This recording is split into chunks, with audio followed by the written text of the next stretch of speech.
How to fix TikTok direct message option not showing issue on your iPhone. If you're struggling with the same problem, this video is right for you. Firstly, what you have to do is go and tap on settings, scroll down on your phone, and tap on the option called general. As you tap into general, you can see there are many options in which you have to scroll down again and tap on shutdown. Shutting down and restarting your phone can help to fix TikTok issues on your phone.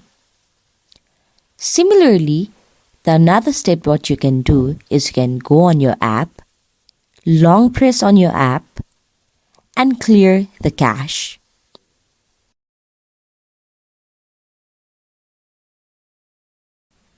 If this still does not work, the best solution is for you to uninstall them and reinstall the app. In this way, you can easily fix TikTok direct message option not showing on your phone. If you found my video helpful, make sure to give big thumbs up, subscribe to our channel, and share it with your friends. Thank you.